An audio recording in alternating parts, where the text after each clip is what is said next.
Hey everybody, so it's Friday the 15th and I am at Padre Island off of Corpus Christi, Texas, and this is my view, and there I am camped out. Padre Island is a 60-mile protected seashore and it is totally free to come here and camp. You have no services, so you have to be prepared for that, which I am. But it's totally free. There's 60 miles of beach you can drive. About 50 miles of that is four-wheel drive recommended. So glad I have mine. Incredibly peaceful here. Slept on the sound of waves last night. And I've been walking the beach today. And there's a little bit of traffic. You can see some down there. Not too many people around.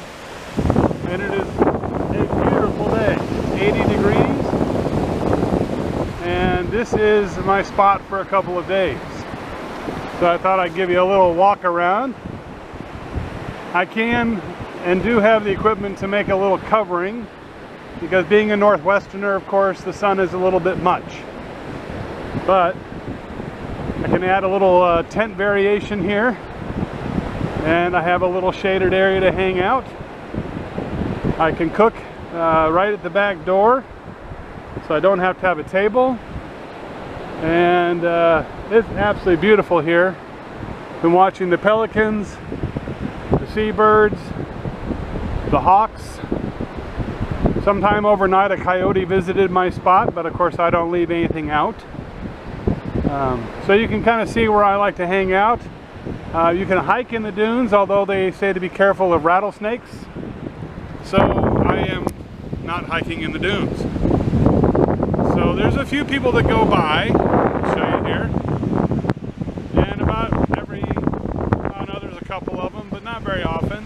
And about 8 o'clock last night when it got dark, that was the end of the traffic. No more people. And I had the whole place to myself. Those aren't even campers over there, those are kayakers. So no one in sight last night.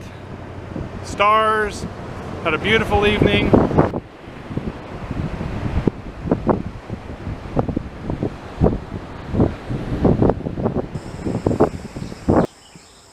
Good morning, it's Tuesday the 19th of April.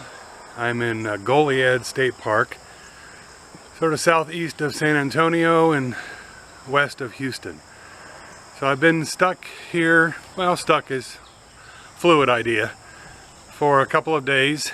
There's been some major flooding up in the Houston area, which is where I'm due to go next. And it's it's not a good idea to go up there. So our flexibility and our spontaneity come into play.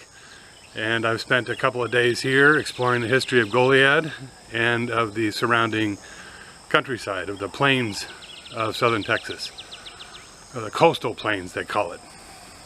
So Goliad was important because it was the site of a battle between the Texas Independent Militia and the Mexican Army in 1836.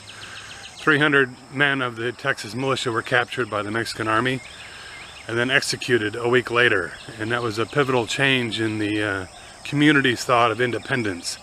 Whereas before it might have been 50-50, it swung way in favor of independence.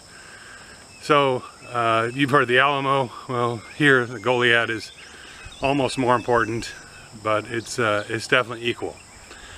So beautiful area, as I'm walking around showing you some of it here. So I was camping for a couple of days with a tarp, and this state park has these nice shelters, and we'll just take a quick look at them. It's $10 to tent camp or $25 to have one of these shelters, and you don't stay in them, I don't. But it has power and lights and an opportunity to cook without being in the rain. And just kind of a neat option. I thought I'd show it to you. There are several interesting variations of these state parks. So this is more of the RV section, but it's real pretty. And at night you can watch the fireflies, which is really neat. And I found a really large ant's nest, which I'll probably post a separate video because it's a little bit long.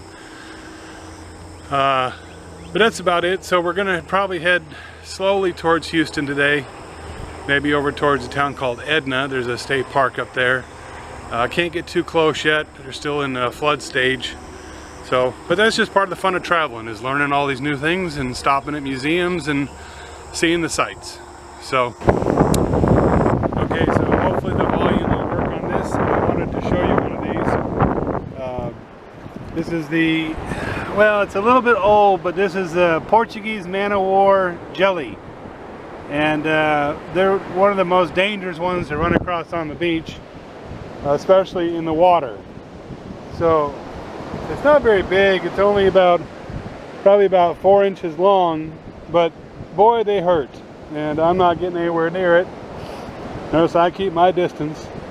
They're pretty dangerous even when you just find them on the beach. So hopefully this comes across. But that's a Portuguese man-o-war jelly. That's what's left of it. It washed up, obviously. And you can see the tentacles there, and they'll still do damage to you. So best to keep well away from it. Lots of shells that I'm seeing here. Some neat ones, but kind of glad I got my sandals on. Pretty crunchy.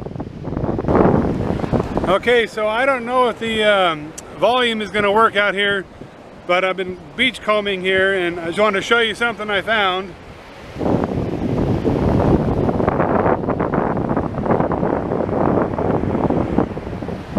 So the beach has these blue barrels you can just leave the garbage in. I couldn't believe I spotted a blackberry here on the beach. So we'll do our part as a good citizen and throw it away.